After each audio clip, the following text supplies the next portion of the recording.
So I'm talking right now to Luke Paddock.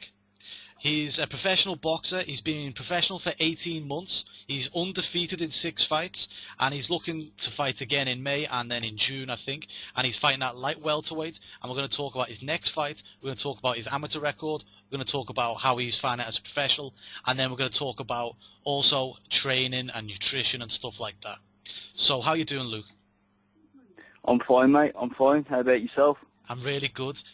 Even better for talking to you. It was touch and go whether I thought we were going to do this interview today, but I'm glad that we're doing it. So I just wanted to firstly talk about your amateur record. Do you want to run through how many fights you had and some of the best opponents you faced? Yeah, I had 79 fights as an amateur. I boxed internationally. I boxed the best. I've beaten the best and I've lost the best. And yeah, I'm just transformed into turning into a pro now. So yeah. Very good. I mean, so you boxed internationally. Where were some of the places that you ended up boxing? To be honest, a lot of the international places was based in England. Right. The most boxed in the UK, which the furthest I went was Wales, really, which is next door to me, really. So, you know. Oh well, at least you didn't have to pay out on too much money on travel costs, but that's good. So you've since become a professional. How have you found fighting as a professional compared to as an amateur? As a professional to an amateur, it's just a longer distance. So obviously, believe it or not, you slow it down as a pro, but you land, your shots are more meaningful, they're more nasty. Whereas an amateur, you're on your toes, like, and you just tip pattering. It's a point scoring system. So whereas as an amateur, you point score. Whereas if I got hit with a big shot, I could still win the fight by just tip tapping like 3 or 4 points, and I'd win on points. Whereas as a pro, you look to just slow the pace down because you're going for a longer distance fight.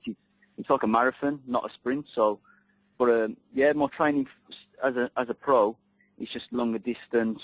We work on a lot of ability stuff because I'm a big believer that I've got a good engine as a pro, and I'm still developing. So, yeah, it's looking well as a pro. Very good. So you're going into now. This will be your 7th fight. Am I right here? Yeah, that's true. Yeah. And like I said, undefeated, and you're facing a guy who's quite tough. He does have 15 losses, but he's only been stopped twice. Do you think this will be a tough task, and how are you preparing for this task? This guy who I've got, he's a danger man, and I ain't a big believer in records. At the end of the day, the 15 losses, I've studied him, and the 15 losses are to good lads, and some of the lads who he's boxed, I've even almost come against as an amateur, and they boxed internationally. So I know them losses. I wouldn't even count them as losses because they're really good lads. But also, yeah, he's a danger. I think he's a threat. So I've got to keep my eyes on the ball here. And but I do believe I have the attributes to beat him. And long as I keep my eyes on the ball, I should beat him. I believe I'm comfortably beat him, confident as well. So yeah, but he is a threat. He's a threat. At the end of the day, he's coming to my own town, Walsall, to box me at the 16th of May. So yeah, he's going to be a threat. He's going to want it as much as I do. So yeah. Yeah, well, that's the point. You know, if people look at 15 losses, but you got to look at that as 15, experienced fights as well. Yeah. Oh, most certainly. Like you say, he's only been stopped twice. Mm-hmm. You know what I mean? So he's them fights. He's pushed his opponents to the distance. So he's made his opponents work for the win. And like you say, he's going to come to win because he hasn't just got 15 losses. He's got 11 wins on his card as well. So even to some fairly decent lads. Mm-hmm. So yeah, I've got to keep switched on. I believe this is probably my toughest test. Yeah. I believe this is my toughest test. Yeah, it will be up to now, won't it? And then, maybe then the next fight will be the toughest one. And as long as you're looking at it in the right way, and I'm glad to hear that you're really switched on and, you've done some research. Do you research all of your opponents? As much as I can, really, because at the end of the day, you got to do your bit, ain't you? So to just keep improving, performing, and also you want to know a bit more about your opponent before you don't want to just turn up blind and knowing who you got in front of you when you're in the ring. But you want to have a little bit of a taste of what you think you're gonna have in front of you on the night. So yeah, I always try and study as much as I can, really, and always look for the weaknesses and the strengths. So what can I try and avoid the strengths and try and punish them for the weaknesses. So it's always a good thing, really, to study your opponents. Mm-hmm. Yeah. You also mentioned that you've got the attributes to win this fight. A lot of people who are listening to this may not have seen you fight before. Do you want to tell everyone your style and the attributes that you have? I think I've always been told to box because I'm a boxer. I'm a big believer because I'm only 22. I'm still developing my man strength. So I do believe I'm a boxer. I'm a stand-up tall boxer, but I believe I'll get stronger as the rounds go by. So my power comes into the later rounds as well. So I wouldn't say I'm a puncher yet, but I'm always developing, and you never know. If you get hit with a good shot, it's like you say in boxing, anything can happen. So I believe if I hit someone on the button, you're going down. Do you know what I mean? But I've always been told to box my way to the top. So and just do what my manager says and the trainers, and just keep learning. Mm-hmm. So yeah, so just box, I think. Okay. So where are you training now? At the moment over Dudley, Priory Park. It's an amateur and a pro gym. It's like a pro-am, so. But obviously, boxing as a pro, it's professional, so everything's looking good. We've got a good little camp, a good bunch of lads. I enjoy it. Who have you been sparring with and training with? I've had absolutely top class sparring for this fight. I've had Stephen Geffin, which is British champion. Mm-hmm. Sorry, Martin Geffin. Sorry. Yeah. And I've been doing a lot of sparring with him lately. I've done yesterday 7 hard rounds at a good pace. And everyone's been coming up to me saying, "Oh, you're boxing well against a lightweight British champion." So I don't think this kid's going to be in the same calibre as Martin, but this kid's going to be tough. I know he's going to be tough. Every fight's a tough fight.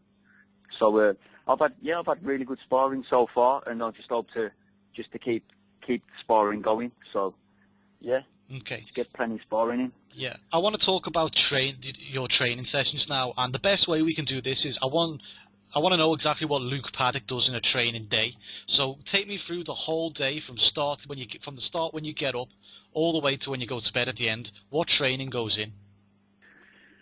If I'm training, because sometimes I get the chance to train twice a day. If I do 2 sessions a day, what I'll do is I'll go for a light run just to keep the calories off and just keep my body ticking over. Then on the night time, what I tend to do is we'll either do bag work, pad work, working on specific things, tactical things, and then obviously if we're doing a lot of tactical stuff, and then at the end we'll probably do a little bit of a burnout just to get the cardio going. So I know what I have to if I do have to push through the fight, then I know I've got the work rate and the engine to do that. If it's a hard one in the morning, if I do sprints in the morning, then I'll have a light one on the night time, just touch work, touch pads, just a bit of touch sparring. Same again. So really, it's in the morning it's either light, and then on the afternoon heavy, or it's vice versa. It's either heavy in the morning or light. I'm not a big believer.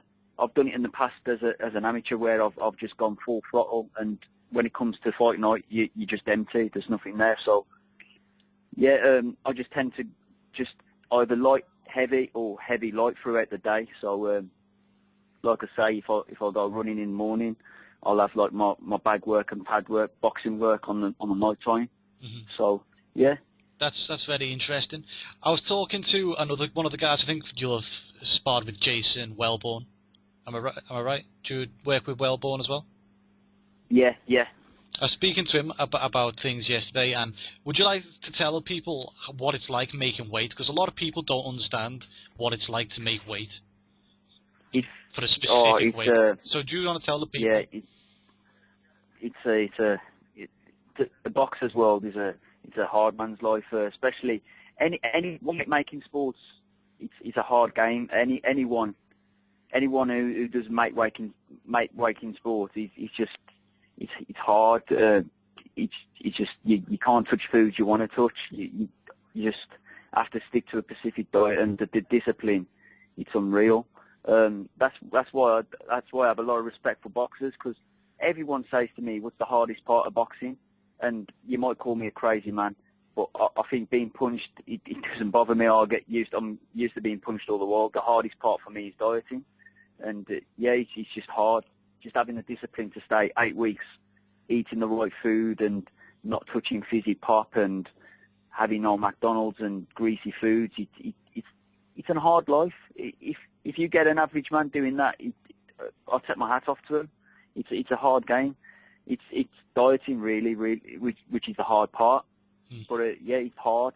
It is hard. Sometimes you just have the crave sometimes for sugars and whatnot. So it's difficult.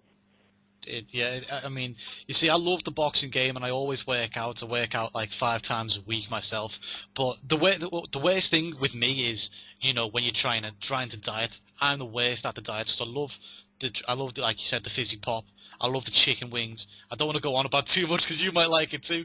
But, yeah, you're making me hungry. Yeah, so we'll leave that there then. So you're talking about the foods that you can't have. What foods do you have? What is the basic nutrition that you go by? Just the basic stuff, really. I'll take you through a daily routine, really. What I normally have is like my porridge oats and my porridge oats with 2 scoops of protein. Later on in the day, I keep to low carbs, like apple and just apple, slight bit of fruit, and then on the afternoon I'd have like veg and chicken, maybe a bit of rice, bit of carbs, because obviously I know I'll be having a hard session on the night time.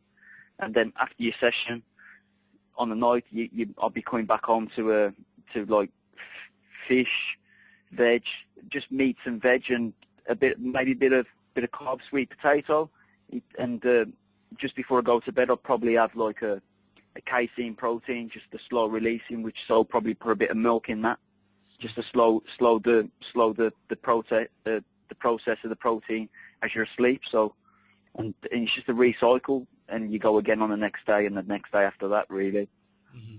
Okay, so that's really interesting. So do you have a nutritionist, or are you your own nutritionist? Because you're also a personal trainer. Yeah, I was just about to say that, because I'm qualified in nutrition as well myself. I tend to just do it for myself, but I'd like to bring a nutritionist on board, because I'm always more focused and disciplined when I've got someone looking after me, because I'm a sort of person, I like being told what to do. If I have my own reign of doing what I want, I will tend to just try and cheat myself. But I have got the discipline to do it myself. But if no one's there watching, sometimes you do tend to just think, oh, it won't hurt that one time, it won't hurt. But that's what splits winning from losing, and that's what I always tell myself. If you get the cravings, because that's what it is, it's the crave more than anything. Mm-hmm. Yeah. So we're just going to finish it off now. I've just got to ask one question now. Well, actually, I've got 2 more questions for you, Luke. You don't mind, Ian? No, that's fine. Okay. You carry on. The first question I've got for you is, what are the title aspirations you've got? Where do you want to go in the sport of boxing? I've had this question loads of times. To be honest, I'm a realist. I believe my own ability. I believe I belong at British level. Obviously, baby steps after baby steps. I'd like to go for the Midlands after this. Maybe win that. Then confident I'll win the English, and I believe I'm at English level. And like I say, at English level, doors open. You can go for European, and you're almost breaking on the world level. But like I say, I'm a realist. I believe I'm at British level, really. So, yeah, I believe I'm a good domestic fighter. Mm-hmm. That's good.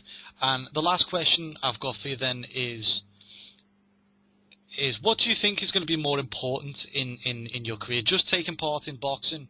Let me rephrase the question, actually. What's the main goal are you at? What is the main goal that you're after? Are you after the money, the fame, or legacy? Legacy. Oh, that's even better. Yeah. So legacy. That's what it's all about. That's what it's always been about from an early age, since the age of 6, since I've laced my first leather pair of gloves on. I always said I wanted to be a boxer. Well, more likely be a pro. I'm living the dream already. I just want the legacy. I want my name to live on. Money comes and goes with me. It's not about money. It's just about legacy. I want the name. Mm-hmm. Well, I'm sure you're going to get it then, pal. So, thanks. This is Luke Paddock. He's the light welterweight boxer, and he's making his 7th professional fight. Do you want to tell everyone your Twitter or Facebook name? Yeah, Facebook, Luke Paddock. Add me. Follow me on Twitter, Luke Paddock 1. And yeah, just follow my way. Follow me on way to my next win, 16th of May at Walsall Town Hall. Mm-hmm. And we're going to put all the ticket information into the magazine, and hopefully that will help you out a bit more. So, wicked. I want to say thank you for doing this interview, and hopefully we'll get a post-fight interview. Nice one. Thank you. You're very welcome. Top man.